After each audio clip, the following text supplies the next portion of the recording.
Amada iglesia, estamos considerando la última semana de Jesús en Jerusalén y alguien dijo alguna vez que Marcos es, está dividido en dos partes básicamente, y a partir de que Jesús entra a Jerusalén, a partir del capítulo 11 en adelante, lo que encontramos es efectivamente el Evangelio de Marcos, y lo anterior ha sido una introducción. Entonces encontramos 14 capítulos de una introducción muy larga y el resto el Evangelio.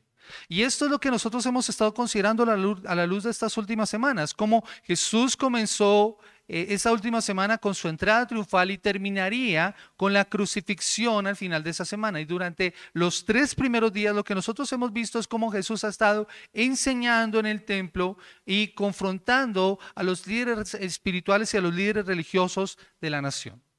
Como hemos visto en el capítulo 13, Jesús ha salido del templo y esa es la última vez en que Jesús estaría precisamente en ese lugar. Y parece ser que después de que salió, uno de sus discípulos, asombrado por la belleza de aquel lugar, le expresó a Jesús el esplendor de este lugar. Versículo 1, y saliendo Jesús del templo le dijo a uno de sus discípulos: Maestro, mira qué piedras y qué edificios.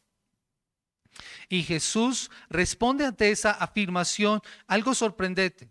Todo eso que ellos veían, todo eso tan majestuoso, sería destruido por completo. Versículo 2 dice: Jesús respondiendo le dijo: ¿ves estos grandes edificios? No quedará piedra sobre piedra que no sea derribada. Más tarde, un grupo de discípulos se han reunido con Jesús y Jesús les responde una pregunta que ellos han planteado. Versículo 3, y se sentó en el monte de los olivos frente al templo, y Pedro, Jacobo y Juan y Andrés le preguntaron: dinos cuándo serán estas cosas y qué señal habrá cuando todas estas cosas hayan de cumplirse. Y es allí entonces donde Jesús empieza a responderles esa pregunta que los ha dejado intrigados. Ese es el resto del capítulo, la respuesta de Jesús ante estas inquietudes que ellos han planteado. Este pasaje, mis amados hermanos, particularmente el pasaje que estamos estudiando el día de hoy, entremezcla anuncios futuros con situaciones históricas que se darían y en la que Jesús precisamente busca preparar a sus discípulos. Efectivamente, en esta porción Jesús va a responder a la pregunta que ellos han planteado en la parte del versículo 4. ¿Qué señal habrá cuando todas estas cosas hayan de cumplirse? ¿Y a qué señal está apuntando Jesús? ¿O a qué pregunta particularmente? A la destrucción del templo que nos ha presentado en el versículo 2, que no quedaría piedra sobre piedra. Este pasaje entonces nos responde esta pregunta. Y esto no era algo que tomara o debía tomar a los discípulos por sorpresa, ya que esto señalaba un juicio contra la nación de Israel. Y que Jesús ya había anunciado precisamente a lo largo de esa semana. ¿Recuerdan ustedes la escena de la higuera? En la higuera, Jesús señala un juicio contra la nación de Israel, que de la misma forma en que esa higuera que debía ser un testimonio a las naciones, Israel había fallado y por eso se había secado. Y luego más adelante en la parábola de los labradores malvados, y cómo ellos habían matado a todos aquellos que el dueño del campo que ellos tenían arrendado habían muerto en manos de estos hombres, y cómo aún a su propio hijo habían matado. El final de esa enseñanza, Jesús les explica a los discípulos y a los que están allí que de la misma manera en que este dueño del campo enviaría y destruiría a estos labradores y daría el campo a otros, así sería con la nación de Israel. Así que el anuncio de la destrucción del templo y del juicio contra Israel ya había sido preparado precisamente por Jesús. Jesús está señalando el destino del templo y el destino de Israel como nación. Las advertencias entonces de Jesús están dirigidas principalmente, y escuchen esto mis amados hermanos, están dirigidas principalmente a esa primera y segunda generación de cristianos que escucharon estas palabras. Y efectivamente se cumplieron en ellos. Particularmente estas palabras debemos verlas a la luz de ese contexto. Sin embargo, mis amados hermanos, tiene una aplicación para nosotros como creyentes o para los creyentes de todas las épocas. Es por eso que mi objetivo hoy es mostrar cuál debe ser la respuesta de los cristianos ante los eventos futuros, y de allí el título de este sermón: confíen en Cristo. confíen en Cristo. Jesús dio a sus discípulos una señal clara y una serie de instrucciones para cuando llegara ese momento. Y por eso nosotros debemos preguntarnos qué lecciones podemos aprender de este evento histórico y, como lo hacíamos la semana pasada, qué deben hacer los creyentes de todos los tiempos a la luz de este pasaje. ¿Qué deberíamos hacer nosotros a la luz de este pasaje? Y lo primero, mis amados hermanos, que nosotros debemos hacer y que deben hacer los creyentes de todos los tiempos es obedezcan a Cristo y no confíen en el templo. Obedezcan a Cristo y no confíen en el templo. Y eso lo encontramos nosotros en los versículos 14 al 20. Quiero pedirle el favor que me acompañe nuevamente leyendo la palabra del Señor. Versículo 14. Pero cuando veáis la abominación desoladora de que habló el profeta Daniel puesta donde no debe estar, el que lee que entienda, entonces los que están en Judea huyan a los montes. El que esté en la azotea no descienda a la casa, ni entre para tomar algo de su casa. Y el que esté en el campo no vuelva atrás a tomar su capa. Mas hay de las que estén encintas y de las que críen en aquellos días. Orad pues que vuestra huida no sea en invierno, porque aquellos días serán de tribulación, cual nunca ha habido desde el principio de la creación que Dios creó hasta este tiempo, ni la habrá. Y si el Señor no hubiese acortado aquellos días, nadie sería salvo, mas por causa de los escogidos que Él escogió, acortó aquellos días. Amada iglesia, el primer llamado que nos hace el Señor en este pasaje, a nosotros como creyentes, iglesia, discípulos de Cristo, Nueva Florencia, es obedezcan a Cristo y no confíen en el templo. Como les he dicho, Jesús continúa explicándoles a los discípulos lo que acontecería y Él ha diferenciado las que no son señales de las que en realidad sí son. Y eso fue lo que nosotros vimos la semana pasada.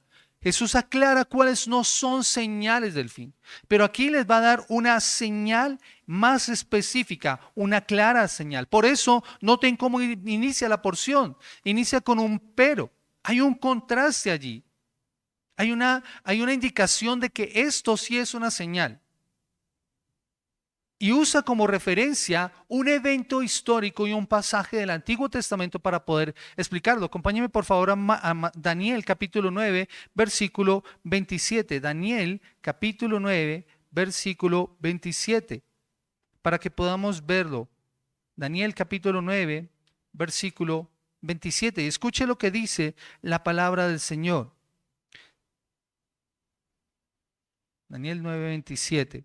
Dice, y por otra semana confirmará el pacto con muchos y a la mitad de la semana hará cesar el sacrificio y la ofrenda y después con la muchedumbre de las abominaciones vendrá el desolador hasta que venga la consumación y lo que está determinado se derrame sobre el desolador. Y el capítulo 11, el versículo 31 dice la palabra del Señor y este es más claro, y se levantará de su parte tropas que profanarán el santuario y la fortaleza y quitarán el continuo sacrificio y pondrán la abominación desoladora. Lo que Daniel está anunciando es el momento en que un hombre causaría esa escena que se conoce como la abominación desoladora. Y eso no es otra cosa que un acto idolátrico en contra del Señor. Y eso precisamente es lo que muestra la historia de la nación de Israel. En el año 167 a.C., cuando Antíoco Epífanes profanó el templo, él sacrificó cerdos en el altar, regando el caldo de estos por los patios y colocando una estatua de Zeus para que fuera adorada por los judíos. Además prohibió otra serie de costumbres judías, la lectura de la ley, quemó las copias que encontraba y mataba a todas aquellas personas que tuvieran copias de la ley en su poder.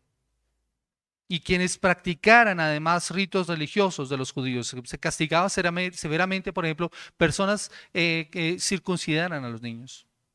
Y cosas así por el estilo. En ese tiempo, además, sacrificó a cientos de judíos y esclavizó a otros miles. Eso fue precisamente en el periodo intertestamentario, entre Malaquías y Mateo. En ese periodo ocurre esta escena tan devastadora, anunciada por el profeta Daniel. pero corroborada por el Señor Jesús. Ese fue un tiempo terrible para la nación de Israel, para el pueblo judío. Esa es la abominación desoladora. Ahora, con esa referencia tan clara, los discípulos comprendieron lo que Jesús estaba diciendo, que estaba anunciando los eventos que ocurrirían tan solo unos años después. Es por esto, por lo que Lucas en el pasaje paralelo hace una aclaración tan importante. Quiero que me acompañen por favor allí. Lucas capítulo 21, versículo 20 al versículo 21. Lucas capítulo 21, versículo 20 al versículo 21. Y mire lo que dice el pasaje paralelo en Lucas. Lucas 21, 20 al 21. Dice la palabra del Señor: pero cuando vieres a Jerusalén rodeada de ejércitos, sabed entonces que su destrucción ha llegado.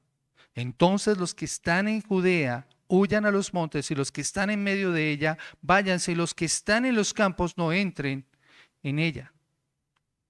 Este hecho ocurriría precisamente más adelante, 40 años después. Esa es la abominación desoladora. Jerusalén rodeada por ejércitos. Las legiones romanas, comandadas por el general Tito, entrarían a la ciudad y profanarían el templo. Esa es la respuesta a esa pregunta que Jesús ha planteado. ¿Qué señal habrá cuando estas cosas hayan de cumplirse? Que está planteada precisamente en el versículo 4.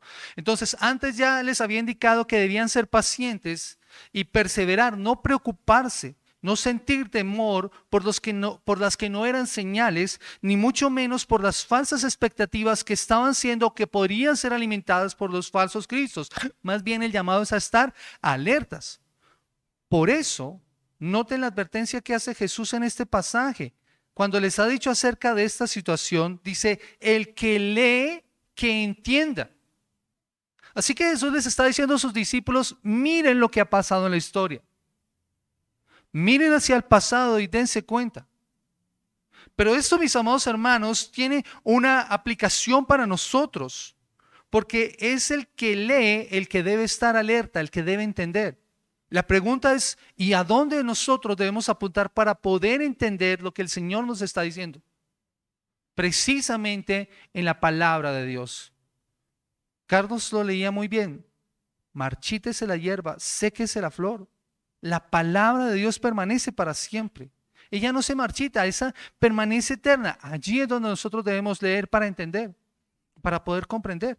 Y esto también era importante para esos oyentes originales, porque precisamente cuando ellos leyeron lo que Marcos ha colocado en su relato, o el evento de la toma de Jerusalén, del asedio de Jerusalén, ya había pasado o estaría pronto a ocurrir. Así que ellos tendrían la advertencia más fresca. ¿Y qué debían entonces hacer los creyentes en ese momento? Dice la parte B del versículo 14, entonces, ¿qué es lo que se debe hacer? Entonces, los que estén en Judea huyan a los montes. ¿Recuerdan que eso mismo dice Lucas? Cuando vienen a Jerusalén rodeada de ejércitos, entonces los que están en Judea huyan a los montes. El que está en la azotea no descienda a la casa ni entre para tomar algo de su casa.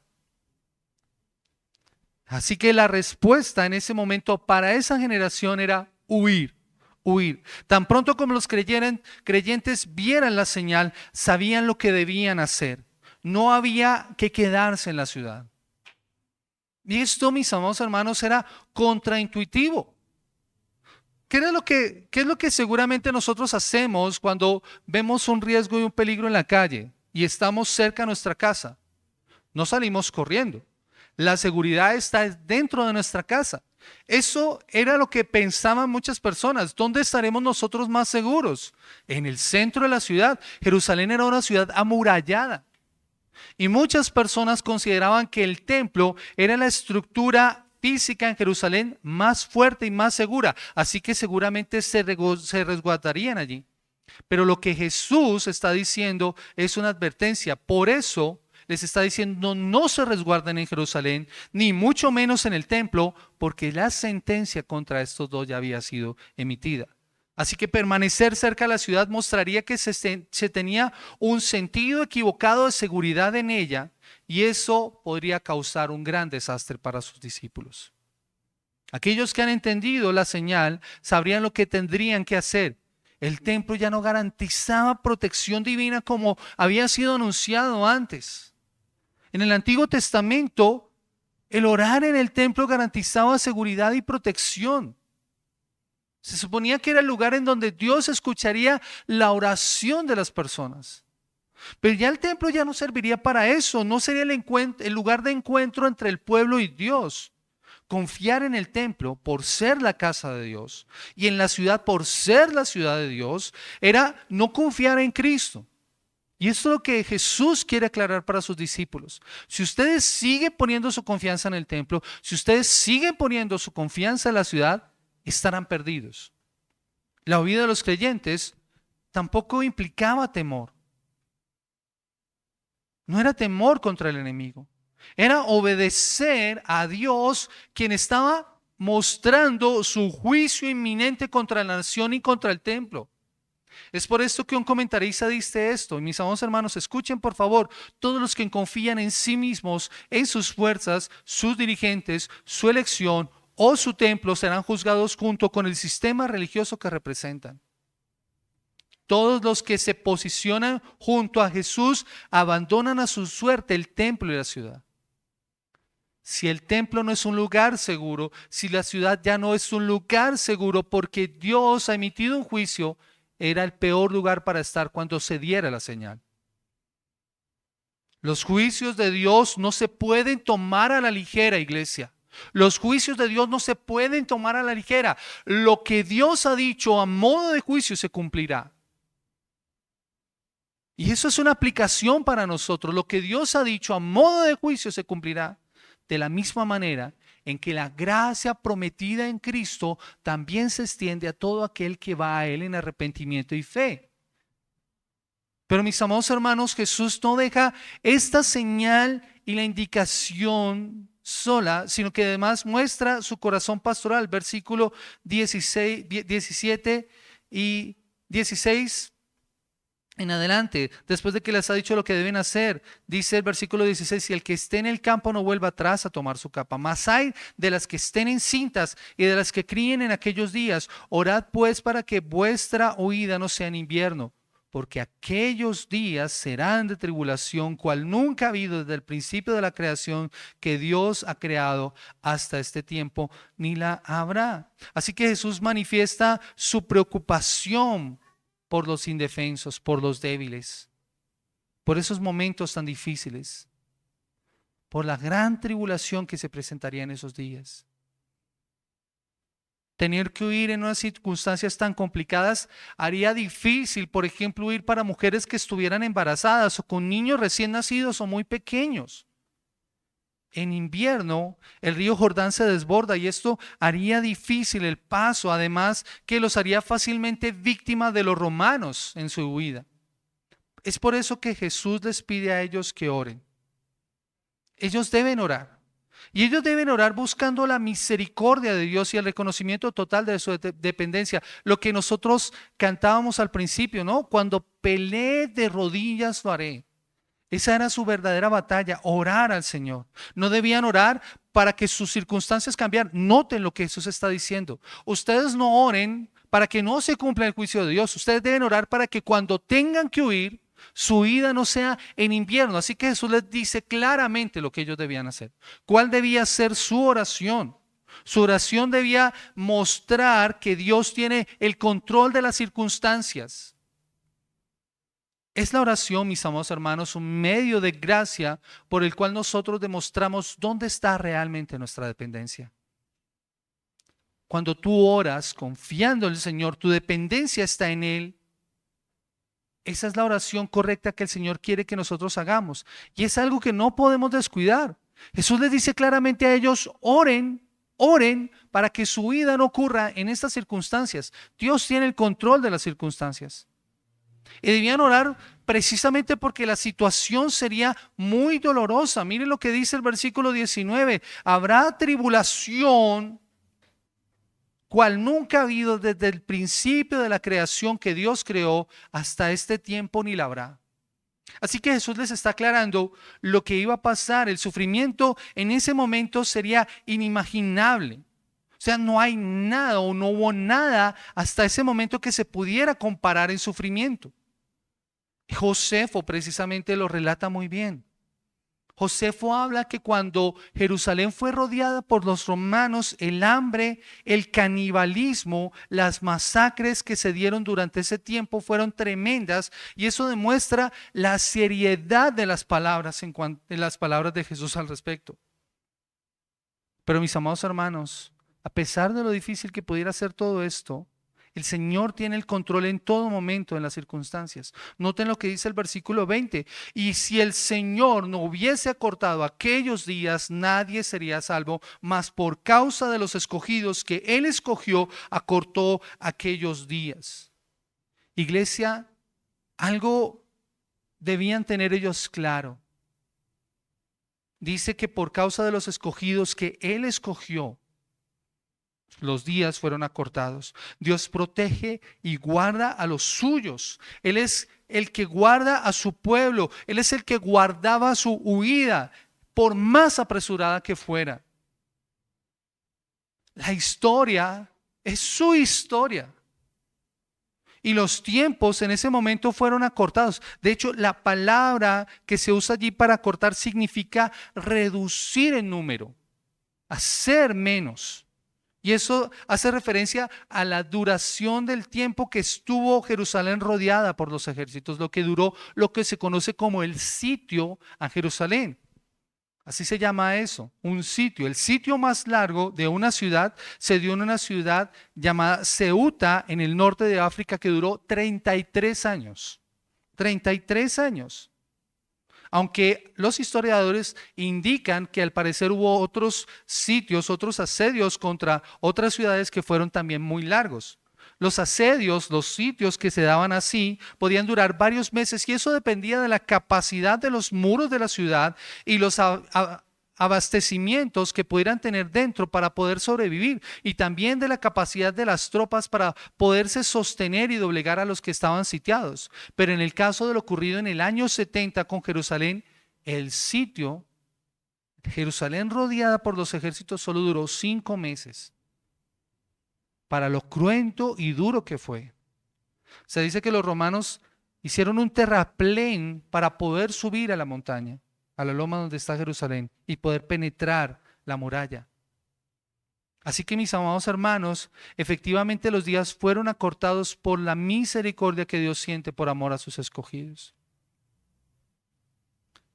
Pero Jesús no solamente indica las advertencias sobre la guerra y les indica que ellos deben obedecer a Cristo y confiar y no confiar en el templo, sino que vuelve a advertir sobre los impostores, sobre aquellos que alimentan falsas esperanzas, y por eso los creyentes de todos los tiempos, Jesús les dice, disciernan la verdad y no sigan falsos cristos, y que es nuestro segundo punto. Disciernan la verdad y no sigan falsos cristos, y que vamos a ver más brevemente.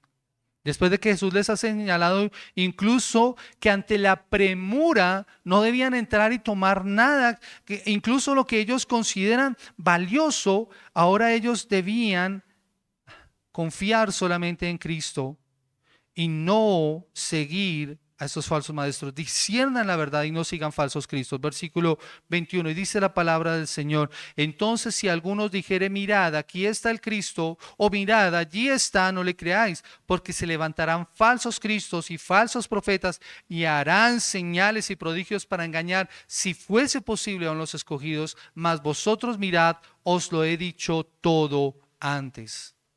Esto ya lo ha advertido el Señor. De acuerdo a lo que nos enseña el versículo 6, ¿recuerdan? Versículo 6, porque vendrán muchos en mi nombre diciendo, yo soy el Cristo, y engañarán a muchos. Y esto lo reitera precisamente porque habrían personas así. Y no había que creerles a estos hombres. Por eso el llamado es a tener cuidado, según lo que nos muestra el versículo 23. Y si esto había sido importante antes en los rumores de guerra, en este momento, cuando se diera Jerusalén rodeada de ejércitos, el asedio contra Jerusalén era aún todavía más importante. Al parecer, en el tiempo en el que Roma sitió a Jerusalén, varios intentaron proclamarse reyes y falsos profetas engañaron al pueblo. prometiéndoles que Dios les liberaría. Y usaron milagros, falsos milagros, para poder autovalidarse. Durante esos meses que duró el sitio contra Jerusalén, se usaron distintas estrategias para tratar de que el pueblo se mantuviera en pie de lucha, que no desfallecieran, que no desertaran, que sus ánimos permanecieran altos, con la confianza de que ellos vencerían. De hecho, nuevamente el historiador judío Josefo narra cómo uno de ellos llevó a la muerte a una gran multitud. Dice Josefo, fueron destruidos por culpa de un falso profeta que en aquel día proclamó al pueblo que Dios les mandaba ir al patio del templo a fin de recibir allí las señales de su liberación. En este periodo, numerosos profetas fueron de hecho sobornados por los tiranos para engañar al pueblo, mandándoles que esperaran la ayuda de Dios, para que de este modo evitaran las deserciones y conseguir que los que estaban atenazados por el temor y la preocupación pudieran cobrar ánimo y esperanza. Y Josefo hace esta reflexión: en la adversidad se convence fácilmente a las personas, pero cuando el engañador le dice que van a ser liberados de los horrores que vienen, los que sufren se abandonan por completo a esa expectativa. Aquellos que pusieron su confianza en falsos cristos y falsos profetas sufrieron las consecuencias de esa confianza mal puesta. Y por eso el pasaje cierra, mis amados hermanos, con un llamado de atención. Nuevamente el Señor les dice: mirad, mas vosotros mirad, os lo he dicho todo antes. Como lo consideramos la semana pasada, Jesús inició su explicación con esa exhortación, con ese llamado. No era solamente a observar, sino a considerar con detenimiento toda la situación, todo el panorama. Los falsos cristos y los falsos profetas quieren engañar. En contraste, los creyentes deben estar preparados. Antes les había pedido que estuvieran preparados para enfrentar la persecución. Ahora deben estar preparados contra el engaño de esos falsos cristos y esos falsos profetas que prometerían liberación tan pronto vieran la señal anunciada. Y de ahí la necesidad de ser obedientes al mandato. Iglesia, ¿cómo podemos aplicar este pasaje a nuestras vidas? La aplicación de un pasaje como este, nuevamente le reitero, no es fácil. No es fácil porque en muchas ocasiones estos pasajes han sido mal interpretados tratando de ubicar señales en donde no las hay, viéndolo desde el tiempo presente. Pero mis amados hermanos, hay aspectos que fueron y que son para esa audiencia original. Pero también hay otros que se aplican a la iglesia de todos los tiempos. Y este pasaje en particular tiene una aplicación para ellos que fue específica en el cumplimiento de estas cosas, pero unos principios transferibles que podemos traer a nuestro caso y que espero que sean de edificación para nosotros en esta mañana. Y lo primero que debemos ver y que podemos aprender de este pasaje es la necesidad de estar alertas y estar preparados. Iglesia, tenemos que estar alertas, tenemos que estar preparados. Estos pasajes escatológicos, estos pasajes que hablan acerca del fin de los tiempos, en ocasiones son tomados para generar temor entre los creyentes, cuando la intención en la que están dados es de preparar a la iglesia para que no se dejen distraer ante falsas enseñanzas y ante falsas señales. Los discípulos de todos los tiempos debemos estar alertas ante aquellos que quieren engañar, como dice aquí la palabra del Señor, aun si fuere posible a los escogidos. Es tremendo la cantidad de falsas de enseñanzas que se ven hoy en día. Y personas que tratan de engañar, aun si fuera posible, a los escogidos. Y no solo en cuanto a los eventos futuros, sino que se usa la palabra de Dios como fuente de ganancia para muchos de estos hombres. Tenemos que desarrollar precisamente la habilidad para distinguir entre lo verdadero y lo falso por medio del estudio juicioso de las Escrituras y lo que éstas nos enseñan. Ese es el principal llamado a nosotros como iglesia. Porque nota lo que hacen los falsos maestros y los falsos cristos. Usan señales para tratar de engañar. Usan señales para tratar de engañar. Así que aquí hay una advertencia, iglesia. Algo que podemos aprender de este pasaje y lo que nos enseña la Escritura es que lo que valida a una persona no son las señales. Los falsos cristos y los falsos profetas harán señales. ¿Eso los hace a ellos verdaderos? No. Lo que realmente valida a un siervo del Señor es su fidelidad a las Escrituras y su obediencia a estas. Y eso fue lo que hicieron los primeros cristianos. Ellos vieron la señal y entendieron lo que debían hacer. Y no se dejaron distraer. Alguien dijo que no son los milagros los que evidencian que una persona es de Dios. Es la palabra de Jesús. No son los milagros y las señales las que caracterizan a un siervo del Señor, sino su fidelidad a la palabra del Evangelio y el testimonio de una vida que es coherente con ese Evangelio que predica. Me encantaba algo que veíamos esta mañana en la escuela, cuando Rico Tice muestra que él se dio cuenta que era un gran hombre y que empezó a escribir un diario sobre él, porque él quería dejarle un legado a la humanidad. Y cuando se dio cuenta, lo que se evidenció fue que era un tipo egoísta, muy orgulloso. Mis amados hermanos, suele pasar así con los falsos maestros. Orgullosos de tal manera que su testimonio de vida no se corresponde con lo que ellos enseñan, ni mucho menos con lo que enseña el Evangelio.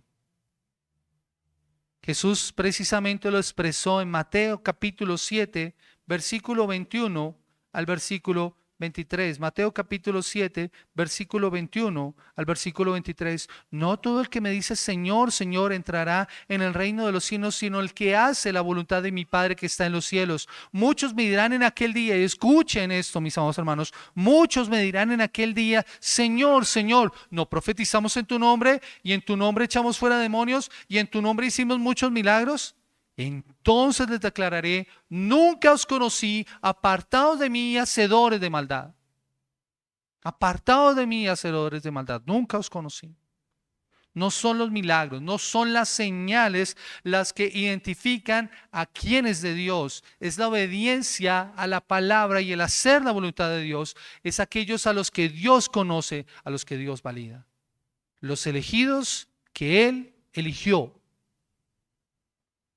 Y ese es el problema con los falsos maestros, mis amados hermanos, que pueden llevar a sus seguidores a finales trágicos, como lo vemos ahí en el ejemplo de la historia, de aquel profeta que en ese día cuando Roma por fin logró entrar, lo llevó al templo y fue su destrucción total. Pero la historia reciente nos cuenta casos similares, como por ejemplo el caso de David Koresh y la secta de los davinianos. O Jim Jones y el templo del pueblo en Guyana, como lo estudiamos la semana pasada. Pero están también los que vencen falsas expectativas a sus seguidores, que prometen milagros extraordinarios, como he escuchado a algunos decir que el Señor les pagará sus deudas, que cancelará sus créditos, que anulará reportes negativos en centrales de riesgo, que hará calzas de oro a aquellos que tienen las muelas huecas. O cosas absurdas. Solo pactando, sembrando, dando primicias. Pero ¿saben, mis amados hermanos, los que más me preocupan a mí? Y de los cuales nosotros deberíamos estar aún más alertas, de aquellos que diluyen la verdad del Evangelio con mensajes de superación y mentalidad positiva, en donde ya no se habla de pecado, sino que se habla de un Dios minimizado, que está más como un terapeuta cósmico, que trata tu trauma emocional como un Dios paternalizado. Dios te ama, sabe que has sufrido, pero no es tu culpa. Es culpa de tus circunstancias, es culpa de otros. Dios tiene un plan para tu vida, te dirán. ¿Y cuántas personas no están escuchando constantemente esa verdad? Mari lo explicaba muy bien. Hoy en día, mis amados hermanos, muchas personas han tratado de introducir la psicología a la iglesia y no ven el verdadero problema del corazón del ser humano. El problema se llama pecado. Ese es el verdadero problema del ser humano. Y muchos sacan la palabra de contexto para enseñar verdades a medias que a la verdad son mentiras completas. Mis amados hermanos, es lo que muchos hacen hoy en día. Y ve uno lugares llenos de personas porque están escuchando su mensaje así. La psicologización de la iglesia. De ellos debemos estar aún más alerta. Y si tú estás en una iglesia que enseña eso o algo similar, por amor a tu alma, sal de allí. Y si tú conoces a alguien así, ora al Señor que te dé gracia para que tú le puedas ayudar, para que pueda entender el evangelio. Lo triste de esos falsos maestros, de los que enseñan ese mensaje diluido, mis amados hermanos, es que adormecen el alma de las personas para que cuando se les hable de pecado, ya no lo acepten. Les cuesta aceptar el evangelio. ¿Cuántas personas no van a esos lugares y creen que son cristianos?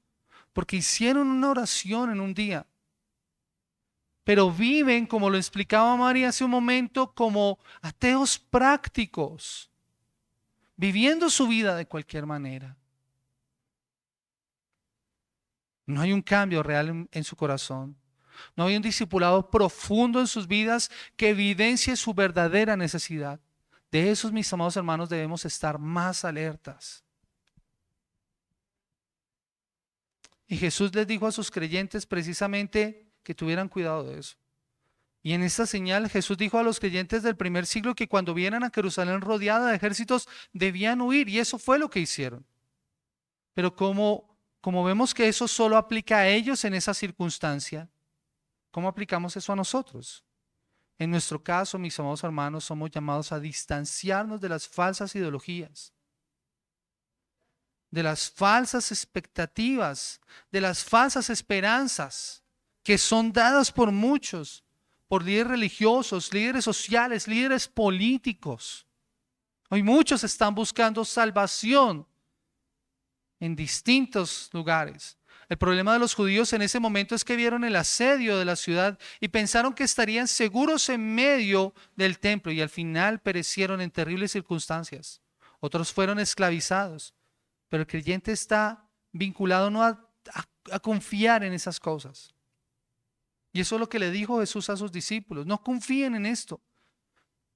No estamos llamados a tener lealtad a ningún nacionalismo, a ningún sistema político, a ningún sistema religioso.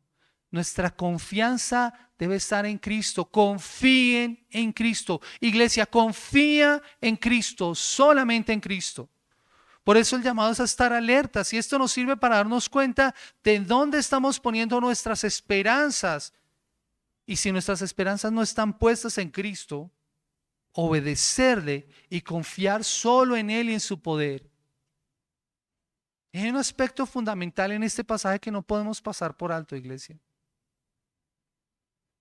y que nos enseña, y es que los juicios del Señor son ineludibles. El juicio del Señor es ineludible. El Señor había determinado un juicio contra la nación de Israel, contra el templo y contra todo lo que representaba ese sistema religioso corrupto.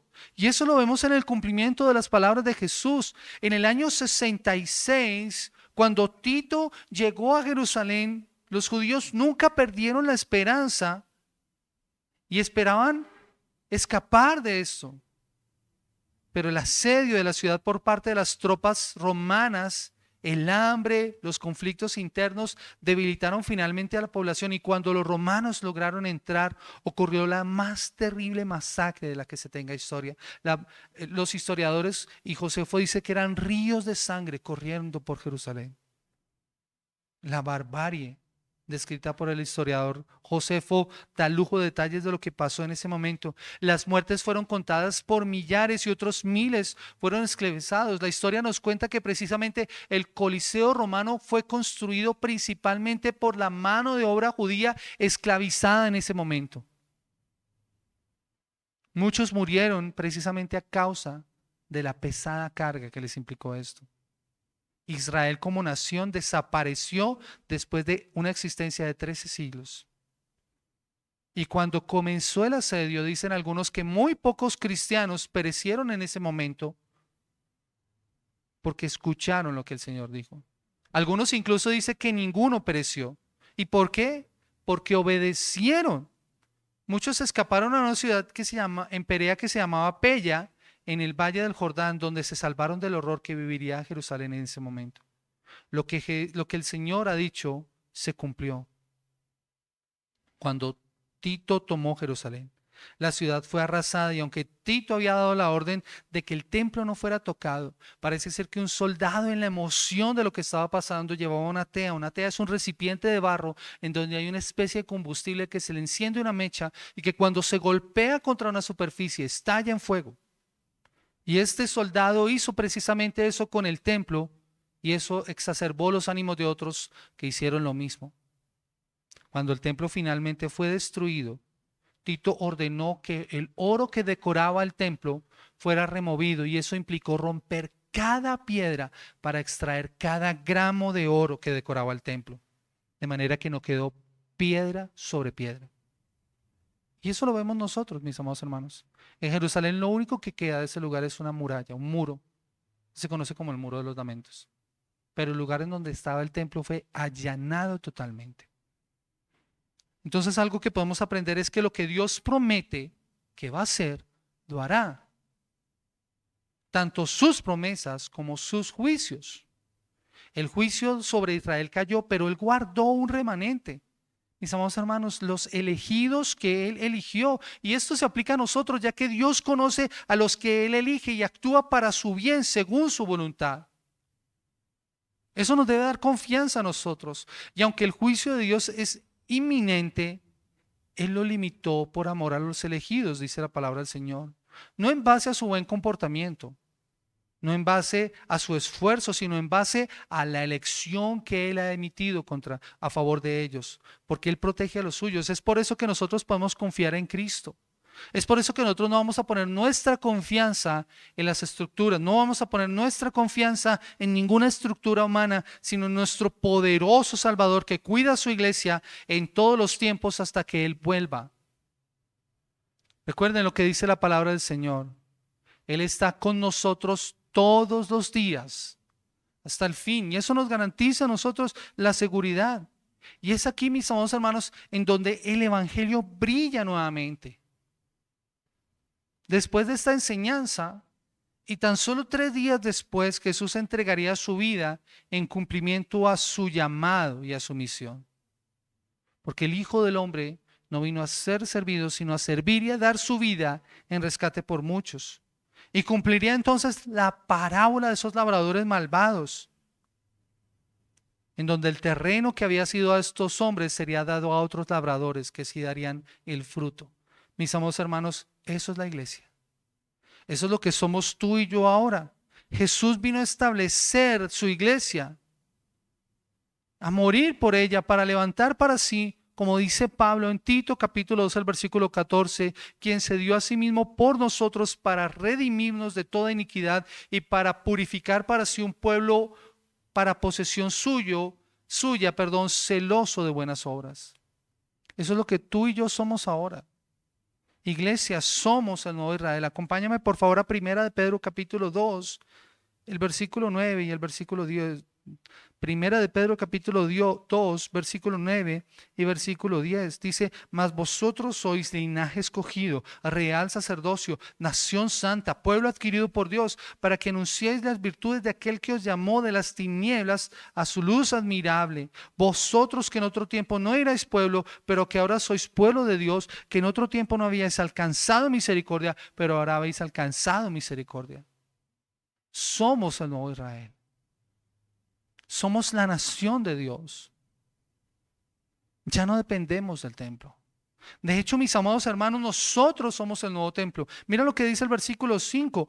Desde el versículo 4 dice, acercándoos a él, piedra viva, desechada ciertamente por los hombres, mas para Dios escogida y preciosa. Vosotros también como piedras vivas, sed edificados como casa espiritual y sacerdocio santo para ofrecer sacrificios espirituales aceptables a Dios por medio de Jesucristo. Nosotros somos el templo ahora. Este no es el templo. Nosotros somos el templo. Donde nosotros estemos reunidos, allí está el Señor. Pero iglesia, no podemos quedarnos pasivos. No podemos hacer lo que hizo Israel en su momento. Vivir solamente de la religiosidad y de las costumbres. No, mis amados hermanos, nosotros hemos sido llamados a anunciar, hermanos. Iglesia, somos llamados a anunciar a aquel que nos llamó de las tinieblas a su luz admirable. Tú y yo tenemos esa responsabilidad, iglesia. Si somos el pueblo de Dios, si somos el templo de Dios, no podemos quedarnos callados. Tenemos el llamado de anunciar esto. Y de la misma forma en que el juicio se cumplió con la nación de Israel, también se cumplirá la promesa del Señor de volver. Mira lo que dice el versículo 26 en el capítulo 13. Entonces verán al Hijo del Hombre que vendrá en las nubes con gran poder y gloria. Y Apocalipsis 9, 11 al 16 dice la palabra del Señor, garantizando la venida del Señor. Apocalipsis 19, versículo 11. Dice la palabra del Señor: entonces vi el cielo abierto, he aquí un caballo blanco, y el que lo montaba se llamaba Fiel y Verdadero, y con justicia juzga y pelea. Sus ojos eran como llama de fuego, y había en su cabeza muchas diademas, y tenía un nombre escrito que ninguno conocía sino él mismo. Estaba vestido de una ropa teñida de sangre, y su nombre es el Verbo de Dios. Y los ejércitos celestiales, vestidos de lino finísimo, blanco y limpio, le seguían en caballos blancos. De su boca sale una espada aguda para herir con ella a las naciones, y él las regirá con vara de hierro, y él pisa el lagar del vino del furor y de la ira de Dios Todopoderoso, y en su vestidura y en su muslo tiene escrito este nombre: Rey de Reyes y Señor de Señores. Iglesia, el Señor emitió un juicio contra Israel, lo cumplió. El campo fue quitado y dado a otros. Pero que aquel Señor que dijo que eso ocurriría, prometió también que volvería. Y es por eso que nosotros debemos estar seguros de que Él volverá. Y mientras eso ocurre, tenemos que anunciar al mundo las virtudes de aquel que nos llamó. Porque el Señor no tarda su promesa. Hechos capítulo 17, versículo 31 dice: porque Él ha establecido un día en el cual juzgará al mundo en justicia por medio de un hombre a quien ha designado, habiendo presentado pruebas a todos los hombres al resucitar de entre los muertos. Hay un día establecido para el juicio. Como lo hubo para la nación de Israel, hay un día establecido para el juicio. Y todos nosotros tenemos que presentarnos ante Él, dice 2 Corintios 5:10, porque todos nosotros debemos comparecer ante el tribunal de Cristo para que cada uno sea recompensado por sus hechos, estando en el cuerpo de acuerdo con lo que hizo, sea bueno o sea malo. Así que cuando el Señor vuelva, los hijos de Dios serán reivindicados, los elegidos que Él eligió. Pero si estás sin Cristo en esta mañana, si estás sin Cristo en esta mañana, debes escuchar estas palabras porque son para ti. Escucha, por favor, si el Señor cumplió lo que dijo con Israel y el templo, Él dice también en 2 de Pedro capítulo 3, el versículo 9, y escucha, por favor, estas palabras. 2 de Pedro 3, 9. Y el Señor no retarda su promesa, según algunos la tienen por tardanza, sino que es paciente para con nosotros, no queriendo que ninguno perezca, sino que todos procedan al arrepentimiento. Si tu confianza hoy no está puesta en Cristo, hoy es el día en el que debes venir a Él en arrepentimiento y fe. Hoy es el día en el que debes acudir a Él para pedir perdón por tus pecados. Hoy es el día de salvación para depositar tu confianza en Él. Porque tal vez tu confianza ha estado en el lugar equivocado por mucho tiempo y has vivido como si Dios no existiera, en tu pecado. Como lo aprendíamos hoy en la escuela, ¿recuerdan? Pecado es vivir en oposición a Dios en el mundo que Él ha creado. Tal vez por mucho tiempo, o no tal vez, estoy seguro que tú por mucho tiempo has vivido sin considerar las consecuencias en la práctica pecaminosa de tu vida. Pero hoy el Señor te llama a dejar aquello en lo que has confiado, en lo que seguramente te ha fallado. A que dejes tu confianza en ti mismo, que abandones tu pecado, a que deposites tu confianza en aquel que cumple con aquello que promete, dando salvación y vida eterna a todo aquel que oye su voz y obedece su mandato. confiando en Él. Recuerda, confía en Cristo, confía en Cristo. Solo Él tiene palabras de vida eterna, solo Él puede darte redención. Que el Señor bendiga su palabra en esta mañana, que el Señor nos ayude a estar preparados y obedecerle. Vamos a orar. Eterno Señor Dios, en el precioso nombre de Cristo Jesús queremos darte gracias por esta mañana que tú nos has otorgado para poder escuchar tu palabra y escuchar tu voz. Hoy como iglesia, nosotros somos conscientes, Señor, de nuestra responsabilidad de estar preparados, Señor. De la misma forma en que cuando tú le dijiste a tus discípulos que debían estar preparados y que cuando vieran las señales, entonces debían hacer y actuar, Señor, así debemos hacer nosotros. Somos llamados no a depositar nuestra confianza, Señor, en cosas que pueden ser destruidas y que son pasajeras, sino confiar plenamente en ti y en tu poder. Señor, tú eres el Dios de la historia que sostiene tu creación, que nos sostiene a nosotros como sus hijos. Y por eso hoy te pedimos que nos ayudes para que cada día nuestra confianza esté más y más puesta en ti, Señor. Señor, gracias. Gracias, Señor, por ayudarnos a nosotros como iglesia. Gracias, Señor, por ayudarnos a entender que ahora nosotros somos el nuevo Israel, el nuevo templo, Señor, que tenemos un llamado y una responsabilidad, Señor. No permitas que nosotros quedemos inmóviles, pasivos, Señor, en nuestra práctica religiosa, Señor, sino que seamos activos, Señor, en mostrar nuestra fe, Señor, como tú nos lo has mandado. Oh, Señor, ayúdanos a ser obedientes. También a estar alertas contra los falsos cristos y los falsos maestros. Señor, y que por medio del discipulado y por medio del estudio podamos ayudar también a otros para que abandonen, Señor, aquellas enseñanzas o aquellas prácticas que seguramente han mantenido por mucho tiempo, que son contrarias a tu voluntad.